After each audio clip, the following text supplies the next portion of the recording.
Salut les apprentis boulangers! Alors, il était bon votre pain? Aujourd'hui, comme promis, je vous emmène avec moi en boulangerie et on va aller voir la fabrication du pain. Suivez-moi!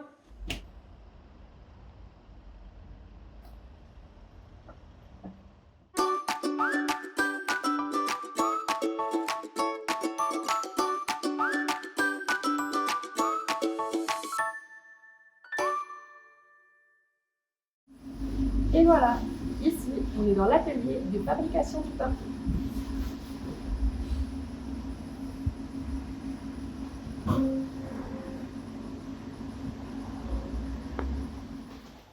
Dans le pétrin, le boulanger met l'eau puis la farine.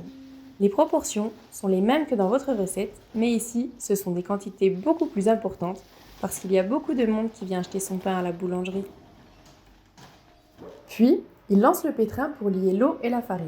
Vous avez sûrement remarqué que ce n'est pas exactement la même recette que celle que l'on a fait ensemble, mais pétrir, c'est difficile à la main. Donc, ensemble, on en a fait une un peu plus simple. La pâte doit ensuite reposer dans le pétrin entre 30 et 40 minutes. Puis, il ajoute la levure pour la fermentation.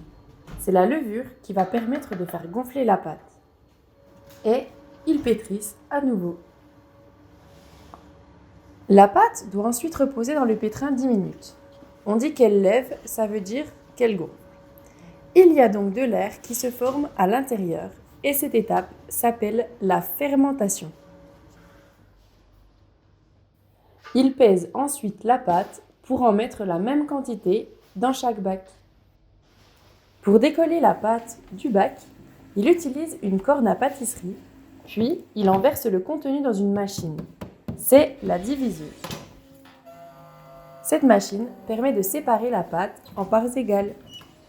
Une fois sortie de la diviseuse, la pâte, qui forme maintenant des pâtons, est placée dans le repose-pâton pour qu'il y ait un roulement avant l'étape suivante. Pour que l'on voit bien la forme de la pâte avant de passer dans la machine suivante, le boulanger nous a montré la forme des pâtons à cette étape-là. Vous avez vu? Quand il manipule la pâte, il utilise beaucoup de farine pour qu'elle ne lui colle pas aux doigts. Les pâtons passent ensuite dans une autre machine. C'est la façonneuse. Elle reproduit le geste d'un boulanger pour donner la forme aux futures baguettes.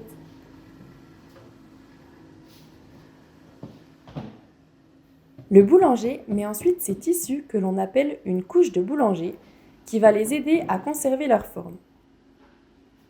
Il y aura alors une dernière phase de repos, donc direction le frigo.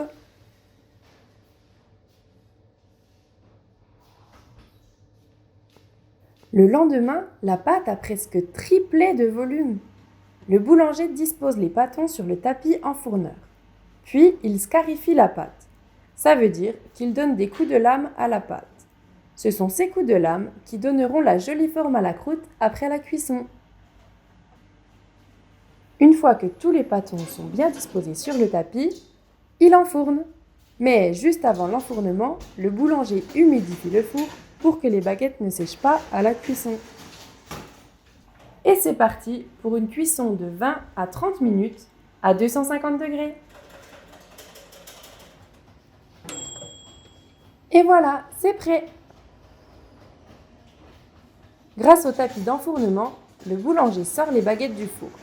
Elles sont très chaudes, donc très fragiles.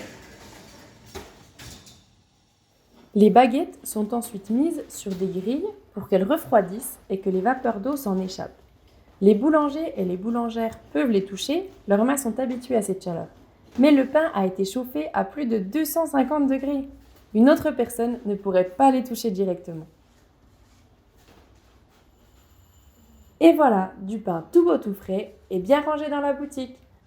Je ne sais pas vous, mais moi, ça me donne plutôt faim tout ça. Et voilà, la fabrication du pain n'a plus aucun secret pour toi. N'oublie pas à en refaire quand tu as envie. À bientôt!